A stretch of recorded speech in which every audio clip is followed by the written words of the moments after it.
Welcome to Stuff and Whiskey. I'm Erin. I'm Josh. Thank you so much for joining us today. We're drinking blind. We're drinking whiskey. Yep. Those are the two things we know. We have no clue what's in either glass because this matchup has been drawn at random from a pool full of matchups. They're paired together for one reason or another, and later on we find out what these are. We'll talk about that a little bit more. Yep. But we're going to taste them, give them a very simple thumbs up, thumbs down rating system. You know, maybe a just okay in there, maybe a 2 thumbs up if we really like it. Maybe if we hate it, a 2 thumbs down. We don't actually have 2 thumbs down, but thumbs down is enough. If it's a pass, it's a pass. It's a pass. We'll say if it's a hard pass. But we do it this way to give you the most honest opinions possible because we don't know what we're drinking. So there's no bias or anything like that that can creep in and influence us. We're just going strictly off what the glasses give us. Glass 1 is going to be on your left. Glass 2 on your right. We'll get into glass 1 on the nose and see what we're working with. Wow. That smells like something very specific. Yeah? Mm-hmm. What do you mean when you say that? Well, let's just say it is very sweet. It is very sweet. It smells like sweet bourbon, like very, very sweet bourbon. It does. It smells to me like banana runts and banana, what's the thing? Pudding. I love banana pudding, the thing. The thing. Banana the thing pudding. It's got vanilla wafers and all that in it. I love banana pudding. It's time for some banana pudding. And like a little bit of vanilla cake frosting too. I can see that. Yeah. Yeah, that's basically what I'm getting. Yeah. A lot of sweetness, not much oak. Very sweet. Nothing like that. Let's get it on the palate.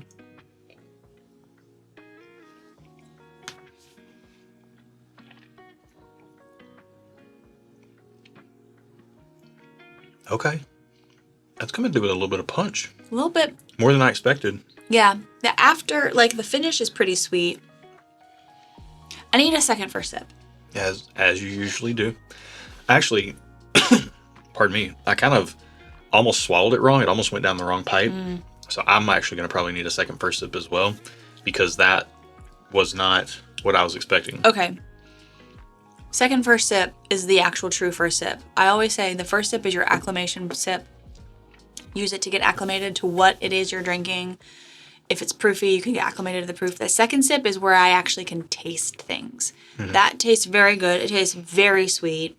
Yeah. It tastes like something that if I had more than 4 to 5 sips, I'd be like, oh, it's so sweet. So maybe a little too sweet for me, but very tasty nonetheless. I like that sweetness. It is real sweet. It is. It is cranked up. Like if you could make banana pudding into a candy that's even sweeter than what banana pudding actually is, then that's what that would taste like. So I'm not getting banana on this, but also that's a note that I tend to not get very often. But I do get sweet, and that is sweet. So I think that's all I have to say about it. That's all I get, really. Just it's super sweet, and it tastes proofy. It tastes like there's some spice to it. Yeah, I'm getting, if it had a little bit more brown sugar in it and oak, that's when my brain starts going towards a little bit more of like a banana bread or a banana walnut bread. And there is a little bit of like a walnut nutty sweetness in here as well in the background. Slight oak, but very faint. Just really good, really enjoyable for somebody like me who likes sweet whiskey. And that right there, I would throw that in a rocks glass, neat, and just sip on that while I was making dinner or sitting out. The weather's getting nice now here in Tennessee, sitting out on the back porch. Sipping that in the rocks glass. There's pollen everywhere. Yeah, I'll be out there for an hour. I'll come in, have to take a shower because I'll literally be covered in a layer of pollen. My allergies are not liking the pollen. Spend an hour or 2 washing all the cars, and then they're covered with pollen the next morning. My car's parked in the garage, and it even has pollen on it because you leave the garage door open while you're working on stuff, and the pollen gets in while my car's in the garage, and there's pollen on it. All right, on to glass 2. First world problems, am I right? Hey, pray for our allergies. We need all the help we can get. Luckily, not affecting our whiskey tasting. Yeah. Yet. This smells sweet as well, but I don't. Go ahead. I don't know. That's it. That's all I got. I was gonna give a little allergy pro tip for people. Okay. So because allergies wreck us. Yeah. So we take like a Zyrtec or whatever it is. It's like some kind of antihistamine thing. Pill.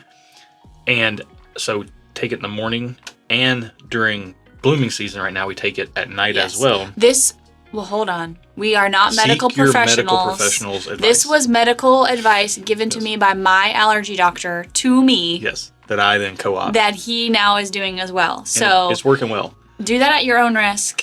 In association with a saline nasal rinse, like a Arm & Hammer. There's like these little like it just flushes, like just gets pollen out of the inside of your nose. And since I've been doing that, allergy season has not been wrecking me. I can actually smell and taste whiskey instead of just being stopped up like crazy. So if you got real bad allergies, hey, good luck. Let's get on to the whiskey. It's a little pro tip in there. Not that we're pros. It was a long pro tip. Okay. What are you getting? This smells strong. It doesn't smell as sweet as glass one in that fruity way. Mm-hmm. It smells a little bit more oaky to me. Yeah, I get that. And a little bit more caramel. Yeah. Kind of like just a little darker. Yeah. Caramel, toffee, oak. Yeah. More in that vein. Mm-hmm. I get that little for brown sure. sugar. Just get it on the palate.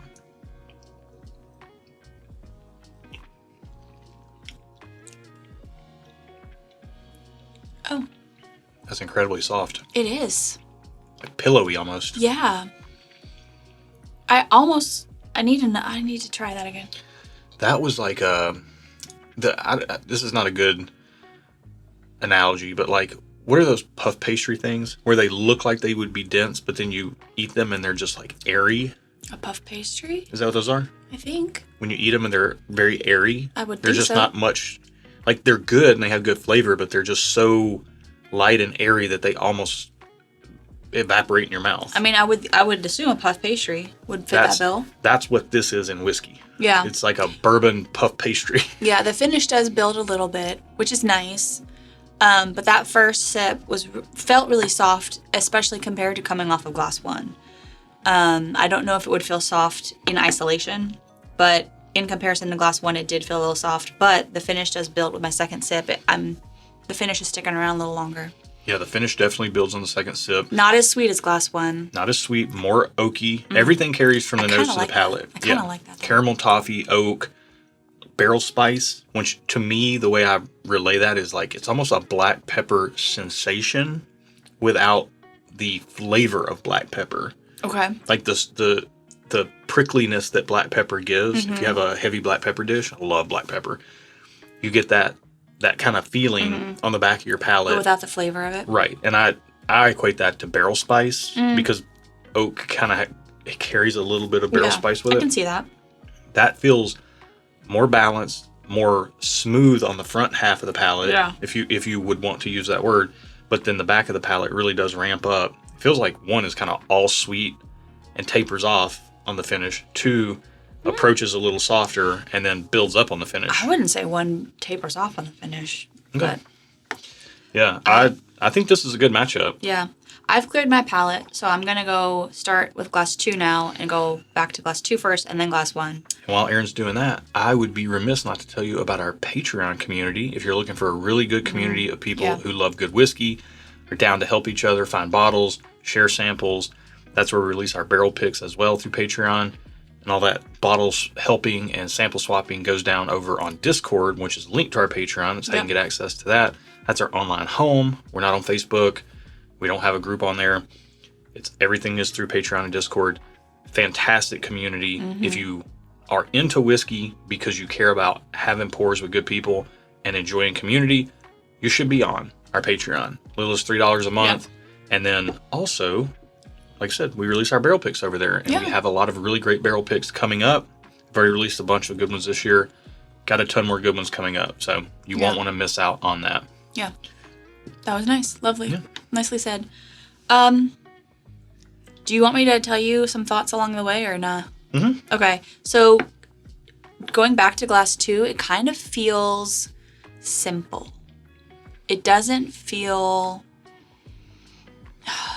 complex. I mean, I don't know how to say. I'm trying to use more descriptors. Like, I don't think either of these are terribly complex. Yeah, it doesn't feel like a pour that, not that I pick apart pours, but it's not a pour that has many layers. It's not something that you're like, oh, I taste this now, I taste this now. I think it is what it is. And it's decent, it's good. So that's kind of like my second take on glass 2. Yeah, I mean, it's weird. I feel like these might these feel like adjacent pours, cousins or something. You know, maybe I can see that. Maybe second cousins once removed, whatever that means. I don't even know what that means. I don't know. People say that. I don't even want to get into it. If you know what that means, can you let us know in the comments? Look, I have some half brothers and a half sister, and it's a long story. We're not going to get into it here. We don't have time. But I don't do family halfway. So I don't care about removed or not, whatever. If you're family, you're family. Cousins are cousins. These feel like cousins. It just feels like... Are they kissing cousins? No. I think... Okay. Isn't that a West Virginia thing? I'm just not going to leave. I'm leaving all that alone. Okay. I almost made a joke. I shouldn't have. Glass 1 to me is just a little bit more sweet and a little bit more light in flavor. Or not light in flavor, but like a brighter, sweeter profile. Glass 2 leans to the darker side. But the difference, not just in profile, but 1 has a little bit more pop on the palate, a little more liveliness. 2 is a little bit more relaxed on the palate, to your point of it maybe reading a little simple. I've got ratings for both of these, and I have a preference. Okay. Go for it. I like them both. Neither of them are like... these are both the type of pours I'd love to throw in a rocks glass and just drink in the background. Yeah. It's just 1 would be until sunset, and then I would switch to glass 2 after sunset. That's... Yes. Yeah. What you said. I agree. I'm thumbs up on both of them. I find them very enjoyable. Would like to have bottles of them if the value is proportionate to what I'm tasting in the glass, which we'll find out in a minute. What's your preference? My preference is to glass 1. Okay. It is daylight right now. Okay. You couldn't tell it in this room, but... Everything Josh said about like a daytime pour versus a nighttime pour, everything you said I agree with. However, my preference is glass 2. Yeah. I do like it's a little bit less sweet. I like that. I prefer a little bit less sweet.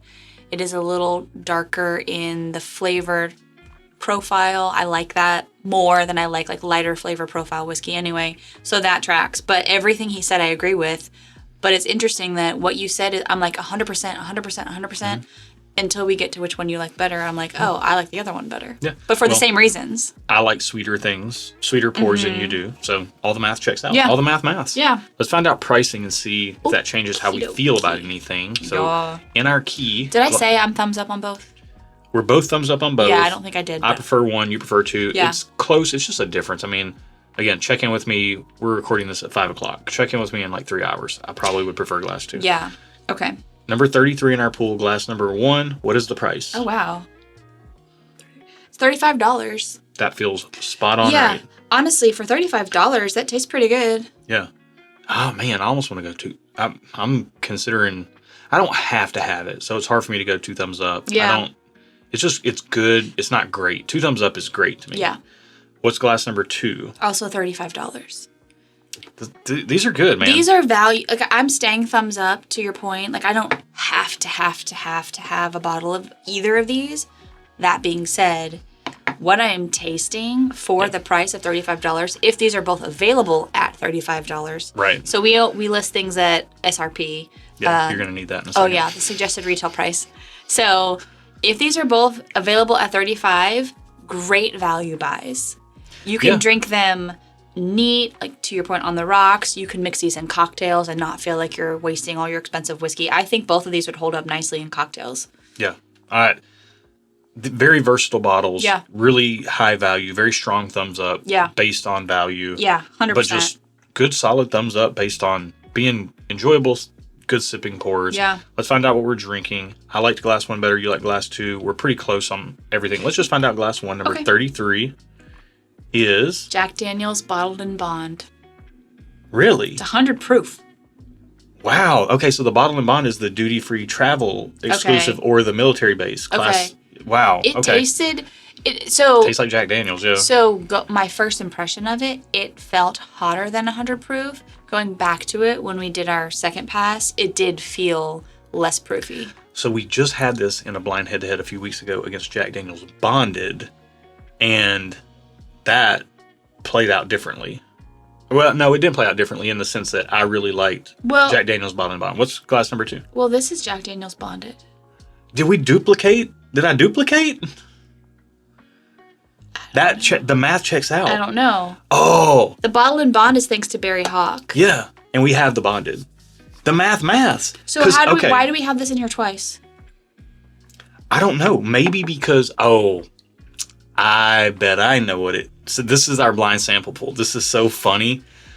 Okay, first off, in the video description below, I'm going to put a link to the other video that just came out like a month ago. Okay. Where we did this. Did we have... Barry sent us a sample of the bottled and bond. Okay. And I put it in the pool against Jack Daniel's Bonded. And then many moons later, Barry sent us a bottle of the bottled and bond. And I cracked that open and put it in the pool against Jack Daniel's Bonded.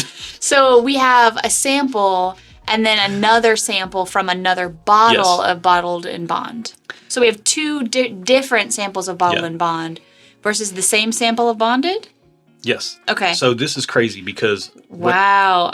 Now I want to go watch that video because I don't remember. I remember seeing that again because when I saw it said thanks to Barry Hawk, I was like, oh yeah, Barry gave us a sample. I remember that, but I don't remember how it fared. And don't spoil it. I won't spoil it. I will say... But I'm going to go find out. Jack Daniel's Bottled and Bond is a military base or duty-free travel exclusive, so harder to find. When I smelled and tasted this, I try not to think about what things are, but I was like, wow, that smells like a Jack Daniel's single barrel. Yeah, I mean, you pretty much said as much. Yeah. Bananas, and blah, blah, blah, banana pudding. When he says that, it's like Jack Daniel's. Or Old Forester. Insider baseball. Or Old Forester, but if I get banana breadiness, I start thinking Jack Daniel's. That's what Glass 1 was giving me. Glass 2, the Bonded, is and was, on the last video, darker in profile. Makes sense. Came across a little bit nuttier, I remember, in the last video. Okay. But... yeah, and that just goes to show you how your palate can differ on different days. Yeah. Do you remember me saying I thought these could be cousins? They could be related? Like... they are. I was picking... it tastes like a different version of the same whiskey. Just... if you go in and you take a photo and you increase the brightness and the vibrance, that's Glass 1. And then if you pull down the exposure and kind of increase the shadows a little bit, that's Glass 2. I dig it. Oh, I dig it. I'm here for it. This was fun. So, look, if you can't get the bottled and bond and you don't have a military hookup or you don't see it in duty free, then join our Patreon. See if somebody through that can get a bottle for you. Well worth having. Or if you're like me and you prefer the bonded, then you can just get the bonded. Exactly. Also make great bourbon and cokes or whiskey and cokes. Whatever. We're not going to get into that conversation. Their master distiller said it's bourbon. Or Jack and Tennessee. Did you say Jack and Coke? Jack and Cokes. The Tennessee whiskey is a marketing term. It is bourbon. It just has charcoal mellowing on the front end. It's legally bourbon. Come at me in the comments. No.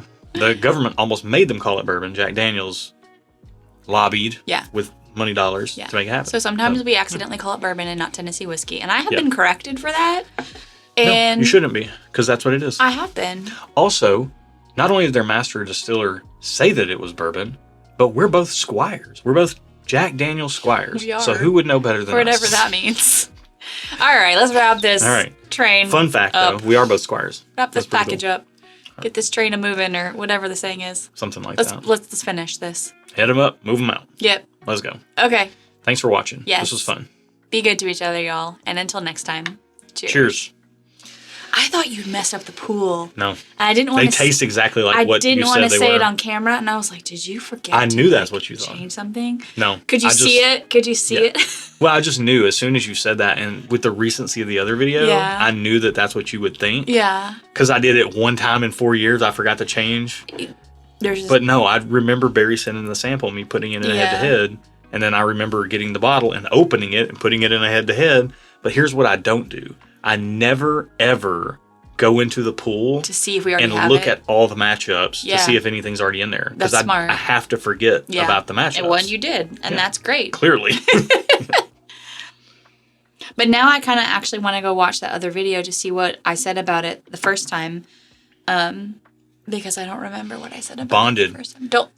No, I'm saying Bonded right now coming through, to me, way better than it did the last video. Like, I enjoyed them both. Yeah. And for the price, granted, we can't get the bottled and bond on our own, but if you can, for We the could buy price. with a little help from our friends. Yeah. Well, we've got people in the military that we know, like family even. Yeah. Man, I'm almost getting a cherry note in that bottle and bond now. That's super nice. It's tasty.